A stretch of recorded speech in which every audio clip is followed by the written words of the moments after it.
I'm Rebecca Young from RMIT University. I'm also on the board of the Australian PV Institute. So it's always fantastic to see so many familiar faces from the last year, but also new faces joining us in the new year. So each day of the conference has its own characteristics. Today, in addition to academic sessions, I know that we had more than 15 colleagues join the 5-kilometer run this morning.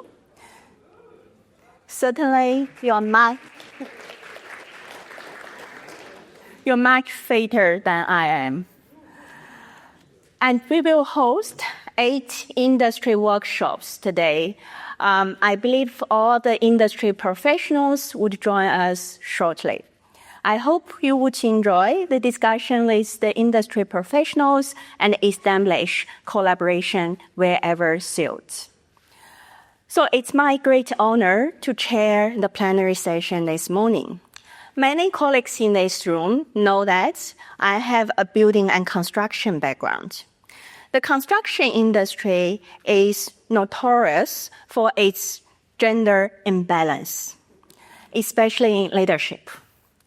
But I'm glad to say there are many female leaders in the PV, energy, and sustainability domain. So this morning, we're lucky to have 3 exemplary ladies to share with us about their insights and experience. So please allow me to kick off this plenary session by introducing the first speaker, who is sitting behind and has a very beautiful glass, and she's Leeanne Bond. Leeanne is widely known and is respected board advisor, independent non-executive company director, and board chair. Leeanne is focused on energy transition and decarbonisation of our economy, infrastructure, and project governance, innovation and entrepreneurship, and workplace diversity and inclusion. Leeanne is the newly appointed chair of the Queensland Energy System Advisory Board and an independent non-executive director of Aurecon, Basin CRC, and the Australian Academy of Technological Science and Engineering. She chairs the Minerals to Megawatts CRC Bid and is a director of her own consultancy, Breakthrough Energy. She has previously served on the boards of public, private, and government entities, including Snowy Hydro, Synotic, Mining 3, and Clean Energy Finance Corporation. Leeanne served as the first female president of Engineers Australia in Queensland in 2002 and is a past deputy chair of the board of professional engineers. She is a fellow of the Australian Institute of Company Directors and a member of Chief Executive Women. She is an honorary fellow of Engineers Australia and a fellow of the Australian Academy of Technology and Engineering. And today, she will talk about accelerating renewable energy development, grid integration, and firming. Leeanne, the floor is yours. Thank you. Thank you for that introduction. When I reflect on when someone introduces me like that, I'm like, what a privilege that I've had so many different opportunities, but also what I'm going to do with that. So I want to talk to you today about a little bit about me, why I do what I do, how things work at a board, because you may or may not understand that, and some of the projects that I'm involved in and the diversity of those. So firstly, I just want to acknowledge the traditional owners of the lands, and I think we've all got a growing appreciation of what that means. And certainly when I talk a bit later about the CRC that I'm putting together, it's a central part of what we're doing. So you've heard quite a bit about my background. I'm a chemical engineer. Great to be here with research community. I worked for 20 years in process engineering, designing, mainly in oil and gas and oil refining in the energy sector. And then through taking a leadership role with Engineers Australia, was invited through that visibility that I had as president in Queensland to join a board. And to be honest, I had to ask what's a board. I didn't really know. So that's why I thought I'd give you a little bit of an overview of that. So I ran Worley in Brisbane for quite a while and then decided to do boards full-time, and I've been a director for 20 years. So you've heard my current portfolio, Aurecon. It's obviously a huge company doing amazing things, 7,000 people in Australia, New Zealand and Asia. FPR Energy I'll talk a little bit about later. I haven't added it to my bio yet, but that's the spin out from Cyro. Queensland Energy System Advisory Board, we've just had a change of government, so the appointment was 1st of July. We're just letting the government get their head around their plans, but our role is to advise on the government's plans for energy transition. So that will kick off again in the new year. The minerals from Megawatts CRC I will talk about, and I've been involved with CRCs. I really enjoy CRCs because it's where industry, government and researchers get to come and actually convert the great research into outcomes. And I do quite a lot of advisory board work, and I am lucky enough to be on a board with Catherine at ATSE, which we both really enjoy. So I won't go into any detail here, but there's other experiences over the last 20 years. If you live long enough, you've done lots of things. And I just really wanted to talk about leading change at board level. So it's very much context specific, what I've learned. In each company, each organisation needs different things from its board, but we're there to work with the organisation. So I've recently reflected, there's on the left-hand side here, there's doing roles, there's execution, being an executive, being an advisor, you're producing reports, you're producing research, whatever it is. On the right-hand side, it's one step back. So we're guiding, we're holding the company to account as to what are we here for and not doing so much. And as an advisor, again, sometimes I'm just providing advice and the organisation can take that or not, but I'm not actually charged with delivering it. So it's just a different way of looking at things. So if anyone is interested in exploring what a board and governance means, I do recommend they do some courses through the Australian Institute of Company Directors. They have a large course which is very well renowned, it's very expensive, but they also have one-day courses which are a really good way of just understanding if you're in an organisation that has a board, and most of them do, what is the role of that board and how do I interface with that board? So I always refer to the Tricker model, which is part of that course. Our role is to work with and through the CEO. So you shouldn't be in there doing things. That's the role of the CEO and the organisation. But we need to work very closely. And when that's working, it's just amazing. So outward looking, I'm outward looking, future focused. But I've learned over time, you actually have to do the work. You've got to have the present and the past worked well, and that's where the monitoring and supervising and accountability comes in. That buys you permission to do amazing things.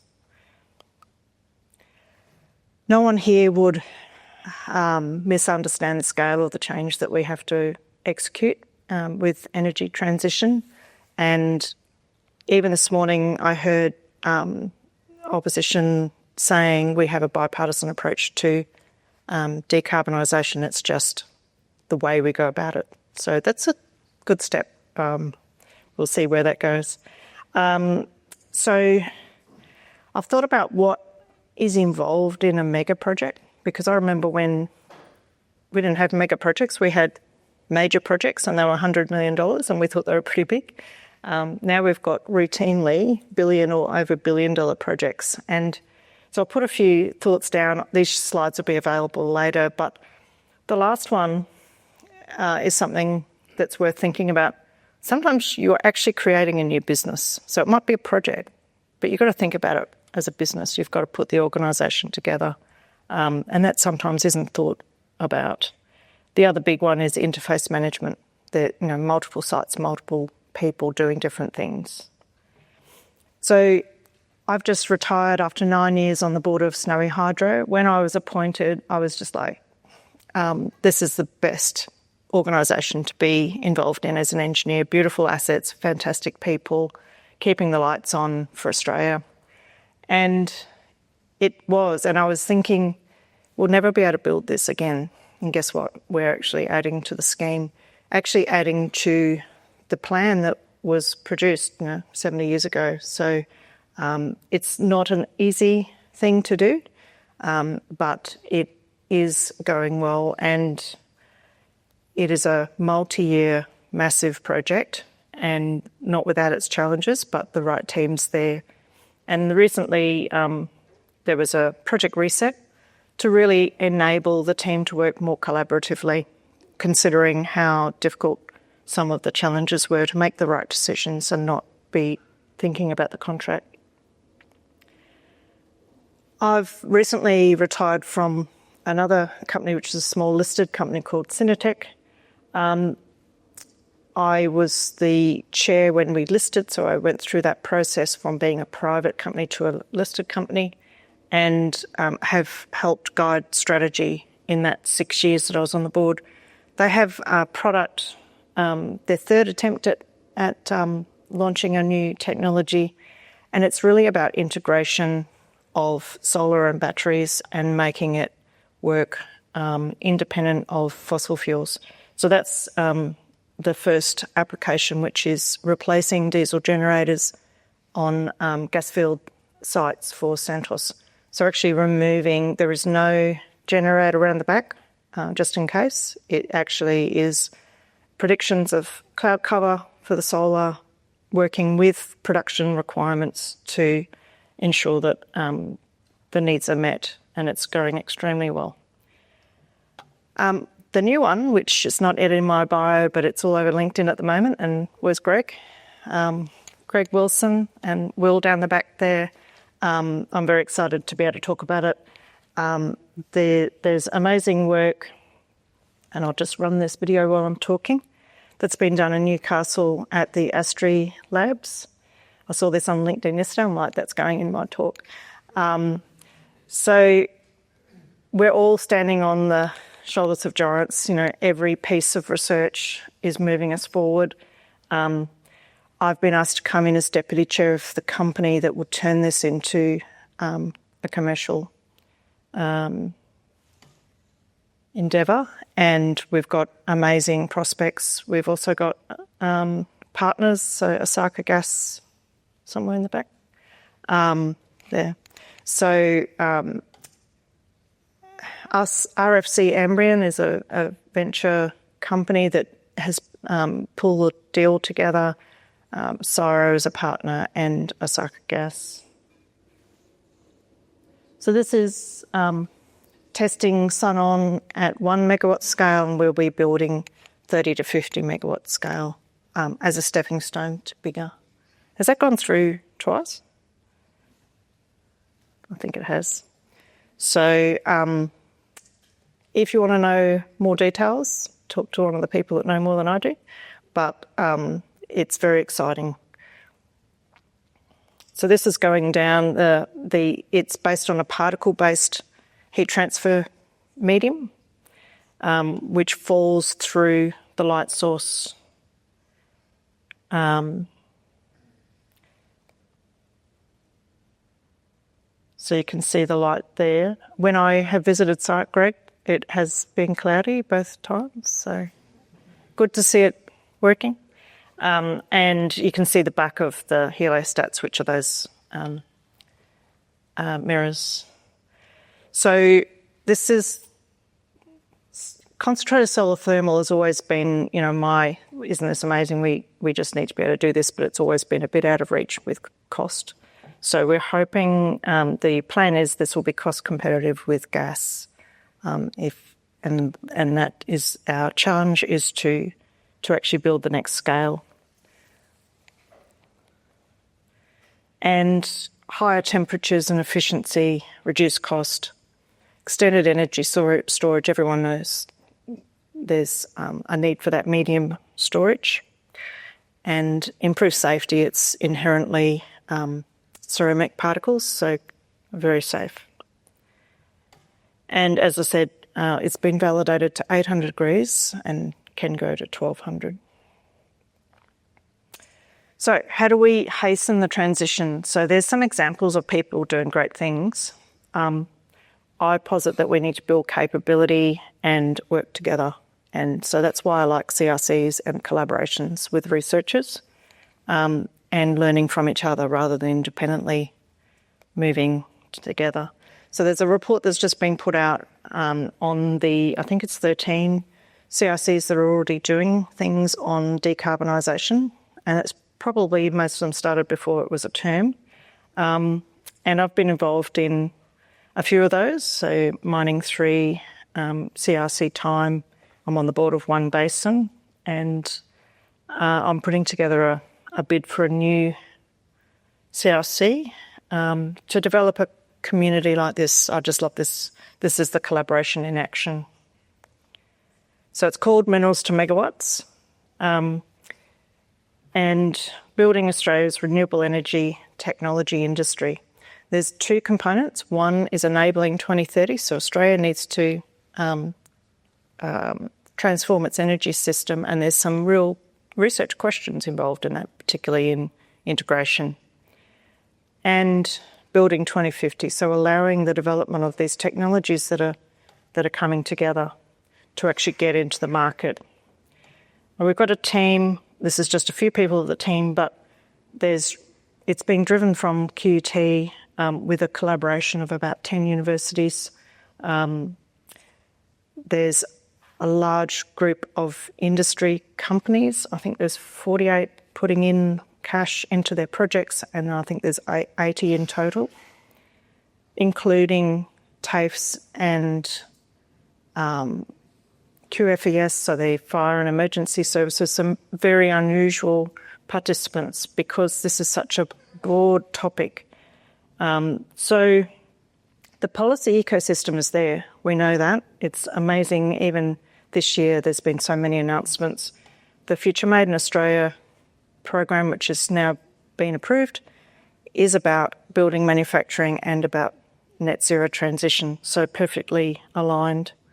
And we have talked about the net zero challenge of Australia and the world. The Better Together program is about TAFE and skills. So we're connected with 3 centres of excellence with TAFE, and I'll talk about what we're doing there. As I said, there's some CRCs that we're talking with at the moment. How can we collaborate and not try to do the same thing, but help each other? And there's a number of funders and industry bodies that we have been talking to about if this CRC is put up, how does that fit with them? And a number of them are very keen to see some technologies come through and mature so that they can invest. So we're trying to build that pipeline. So why does industry need the CRC? Those people in the top left are doing critical minerals, value-added processing as precursors for batteries and other things. The one on the bottom left is Stanwell. They are a potential buyer of new technologies and in charge of helping with the transition. And the one on the right is a photo from Zenith Energy in WA. They want to bring clean, secure energy to the goldfields around Kalgoorlie and transform a community.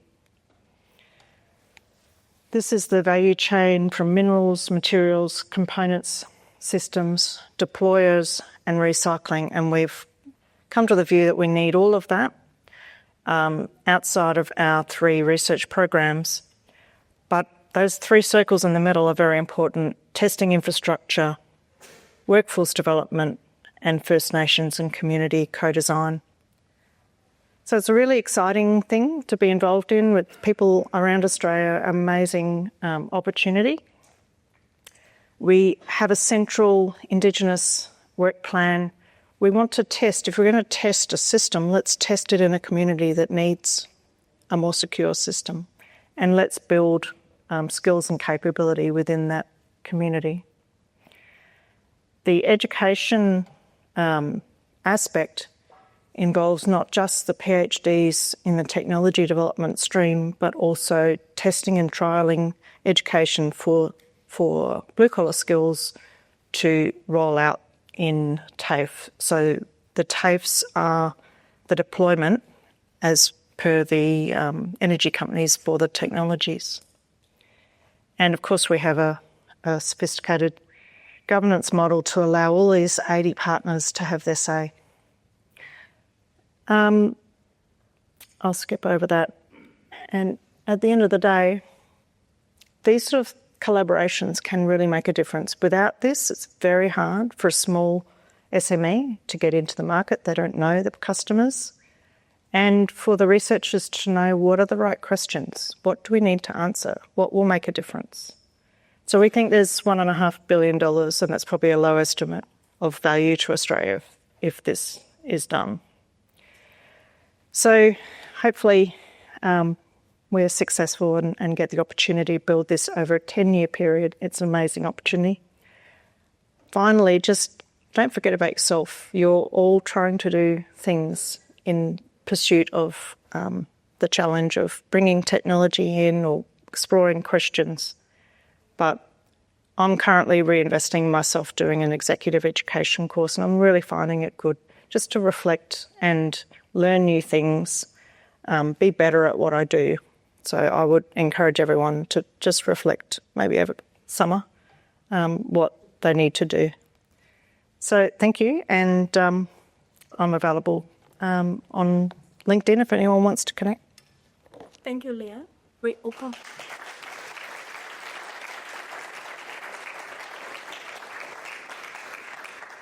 We're open for few questions.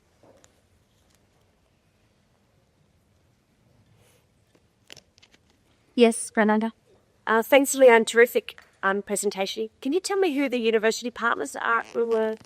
I might have missed that. I'm not sure if I... Yeah. Okay, sorry, I'm busy. I'll look at the slides now. So yes, is that the one you wanted to know? Yes. But I wanted to know, sorry, I missed it. I wanted to know who else was it. Yes, so if I can remember them all, and I'll have to count them. Yeah. So QT, Melbourne, so Amanda Ellis at Melbourne, Chris Lund at Monash. So they're the 3 research leads. We have in WA Curtin, in New South Wales and Newcastle. Queensland, CQU, University of Southern Queensland, University of Queensland. We have ANU, and then we have a number of TAFEs and a number of other, so Canberra Institute of Technology, who are bridging both research and training, vet training. So I hope I didn't miss anyone, but I think that's the whole lot. Yeah, so it's amazing, exciting. It does, very exciting. One more, please. I have one, if I can. So Bill is here. I just wonder, when you talk to each other, how to clearly scope the 2 CRCs. I should bring him up and we can have a fireside chat. So we had a conversation last week just about this, because obviously the grid integration part is the area. So we're very focused on manufacturing and building that export community, but in order to assist the users to deploy now, there are particular things that need to be done now, and particularly standards and certification and testing. So we probably have a slightly different focus, but there are areas in that enabling 2030 where we can collaborate, and what we're talking with Bill about is actually making sure that we have maybe some joint programs, or we share information. And we also have similar partners. Some of those partners are the same. So where it makes sense to have some, collaboration and groups. But a lot of the other part of the program is probably quite different, I would say, to what you're doing. So, yeah, it's really good. And there's also the time scale. So we'll start July next year and hopefully be able to continue some of the work from the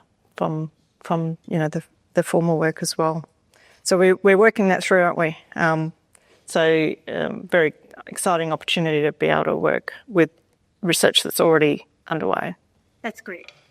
Thank you so much.